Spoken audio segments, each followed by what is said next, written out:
Rozlehlé galské pláně. Na horizontu se rýsuje silueta města Alesia obklopeného mohutnými hradbami. Římské legie táboří v údolí, jejich štíty se lesknou na slunci. Rok 52 před naším letopočtem. Galie, země hrdých a nezávislých kmenů, se vzbouřila proti římské nadvládě.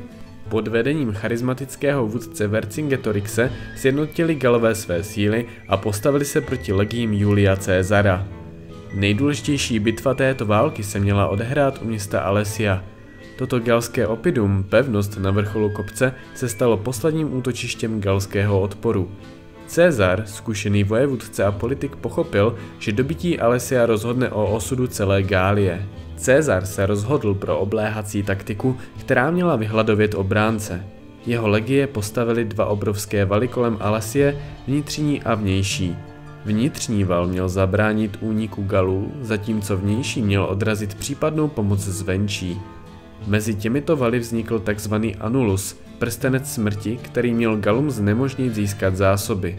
Caesarův plán byl geniální ve své jednoduchosti. Využil své inženýrské schopnosti a zkušenosti z předchozích obléhání. Římské legie pracovaly nepřetržitě, aby co nejrychleji dokončili opevnění. Valy byly vybaveny věžemi, ze kterých mohli legionáři odstřelovat galské obránce. Vnější val byl navíc chráněn hlubokými příkopy a ostnatými zátrasy. Římané také zničili veškerou vegetaci v okolí Alesie, aby znemožili Galům získat potravu a možnost nečekaného přepadu. Uvnitř Alesie panovala zoufalá atmosféra. Zásoby potravin se rychle tenčily, voda byla vzácná. Lidé trpěli hladem a žízní. Vercingetorix musel čelit rostoucí nespokojenosti svých vojáků. Přesto se držel naděje, že se mu podaří prolomit obklíčení. Vyhlásil přísná opatření, nařídil zabít všechny koně, aby se ušetřili zásoby obilí. Děti a staří lidé byli vyhnáni z města, aby snížili spotřebu potravin. Atmosféra v Alesii byla napjatá, panovala obava z kanibalismu a dalších krajních řešení. Vercingetorix stojí na hradbách, pozoruje římské tábory a jeho tvář je zkroucená zoufalstvím. Vercingetorix věděl, že čas pracuje proti němu.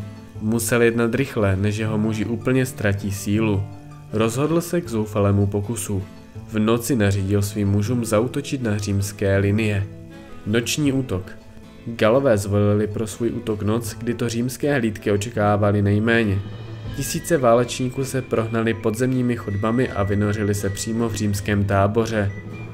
Římané byli zaskočeni, ale díky disciplíně a zkušenostem se rychle sformovali a odrazili galský útok. Caesar osobně vedl své legie a jeho přítomnost dodala vojákům odvahu. Galský útok sice způsobil Římanům značné ztráty, ale nepodařilo se jim prolomit obléhací linie. Vercingetorix si uvědomil, že jeho muži jsou vyčerpaní a že další útoky budou mít pravděpodobný stejný výsledek. Posily pro Galy. Mezitím se u Alesie shromáždily další galské kmeny, které chtěly osvobodit své soukmenovce. Caesar byl o této hrozbě informován a nechal vybudovat vnější opevnění, aby odrazil případný útok.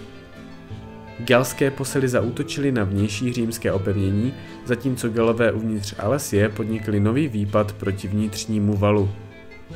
Římané byli rozděleni, ale díky svému výcviku a disciplíně dokázali odrazit oba útoky. Vercingetorix si uvědomil, že je jeho situace beznadějná.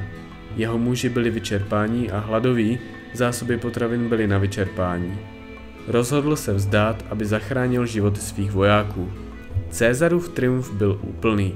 Dobytí Gálie otevřelo Římu cestu k další expanzi a přineslo Caesarovi nesmírnou slávu. Galská nezávislost byla navždy ztracena. Galové byli nuceni podrobit se římské nadvládě. Římané postupně romanizovali Gálii a zaváděli své zákony, zvyky a jazyk. Vercingetorix se stal symbolem galského odporu. Jeho odkaz inspiroval budoucí generace a přispěl k formování galské identity. Už jste o této slavné bitvě slyšeli? Dejte mi vědět do komentářů.